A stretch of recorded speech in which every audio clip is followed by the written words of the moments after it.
Hello everyone and welcome to LTspice tutorials. In this tutorial we explain how to simulate a voltage step response of an RLC or resistor inductor capacitor circuit. Over here you can see a relatively simple RLC circuit. It consists of a DC voltage source, an inductor, capacitor and a resistor. Over here, you can see a step response of this system. On the x-axis we have time, and on the y-axis we have the voltage of this node N1. You can see that this is basically a step response of a second-order system. You can see oscillations and you can see damping over here. As a proof of principle, let's try to change some of the values. For example, let's go here and let's adjust the inductance. Let's decrease the inductance. And over here, let's run this again, and you can see how the step response changes. As expected, the step response is going to settle at approximately 5 volts. Okay, let's start with simulation. The first time you open LTspice, you will see this welcome screen, then click on File and click on Use Schematics. And let's start adding the components. First of all, let's add an inductor. So click here, and then press Ctrl R to rotate the inductor. Here it is. And do the right mouse click to exit the inductor mode. Then let's add the capacitor. Click here and place the capacitor over here. And do the right mouse click or escape. Then let's add the resistor. Click here and place the resistor over here.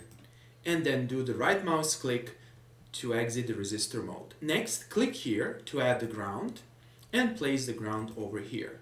Next, let's connect these elements. You can simply click here, draw, here, here, and then you can actually go further. You can press escape, then you can connect the capacitor here, and then press escape again, then another line of capacitor, then do the right mouse click.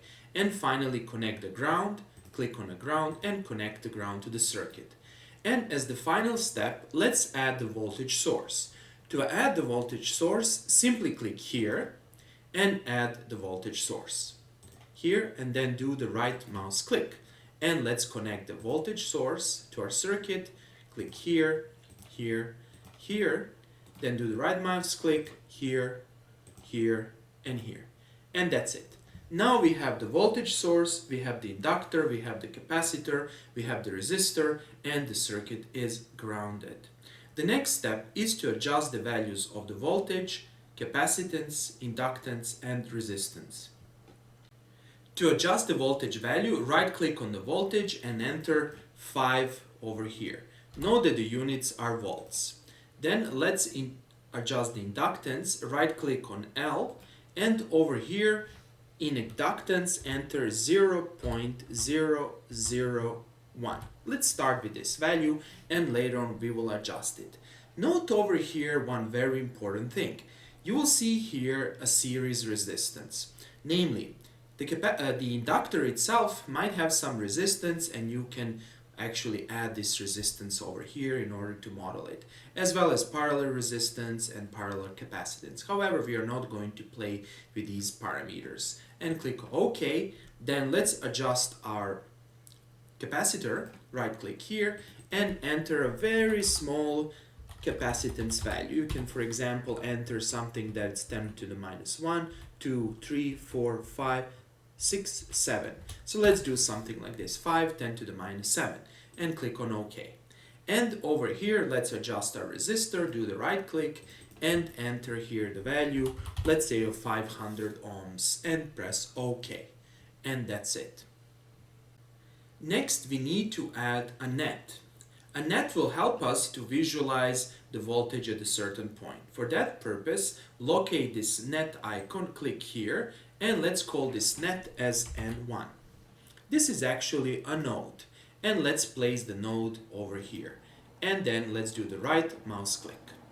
The next step is to configure our analysis. To do that, you can either press the right mouse click and click on Configure Analysis, or you can click over here.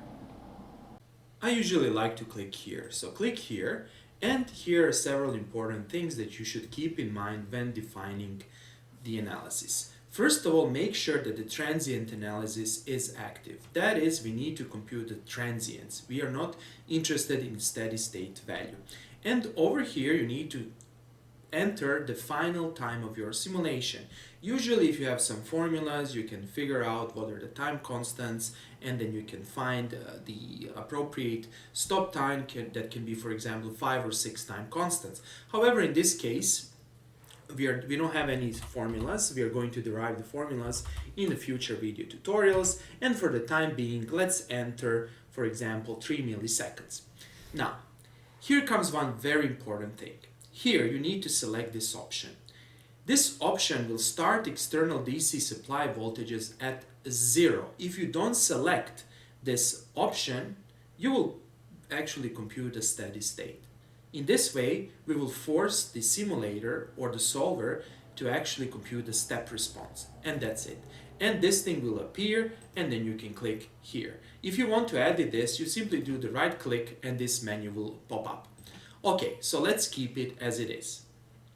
And finally, we are ready to run the simulation. To run the simulation, simply click here and the simulation will be executed. However, you can see this empty graph, but wait a second, where are the plots? To get the plots, do the right click here and then click on Add Traces. And let's explain what's written over here. VN1 is actually the voltage at this node N1.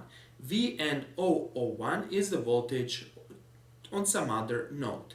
IC1 is the current through capacitor, IL1 is the current through the inductor, IR1 is the current through resistor, and IV1 is the current through our voltage supply. So let's now select V and 1 and press OK, and voila, here it is. Here is our beautiful damped response. Now you can actually change the values. Let's see what happens if you add more resistance.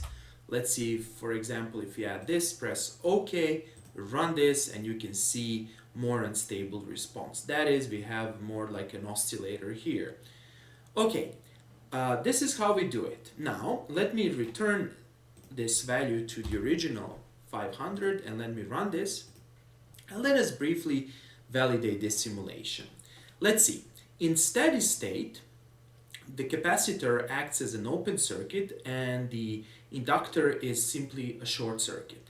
Consequently, we expect that in steady state, the node, or basically better to say the voltage of this node will be 5 volts. This is really important to keep in mind.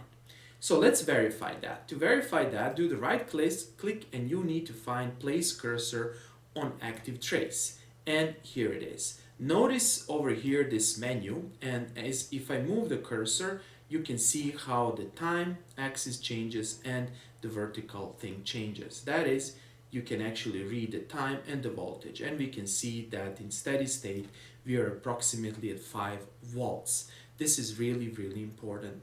Keep in mind one very important thing. The inductor itself has some resistance, right? It has a resistance of 1 milliohm. That is, you're never going to reach this precise 5 volts. You're going to be a little bit under 5 volts due to the resistance of our inductor. And as the final test, I can show you how to adjust the initial conditions for this simulation. To set the initial current through our inductor, we simply need to do the following. First of all, click over here and notice over here the SPICE directive button. Click on this button and over here type the following: .IC. IC is short for initial condition. Here you need to specify an initial condition. So what do we want to specify? If you want to specify the current, you need to do capital I, then in parentheses you need to specify the object or the component. In our case it's L1, and then you need to specify the value, and let's start, for example, with 0.2 amps. And let's see, or let's go with, for example, 0.5 amps, and let's see what will happen with this circuit. And now if I press OK, this will specify the initial condition for this simulation. Okay, now let's do the right click and then let's run this again, and you can see that something has changed. A lot of things have been changed in our graph. So let's now do again, and let's put, for example, 5 or 10 amps. Let's be a little bit extreme. And let's see what will happen. If we do this, and if you run this, you'll see how things are being changed, right? You have a huge overshoot over here due to the basically introduced initial current. And that's it. Okay, that's all for today, and thanks for watching.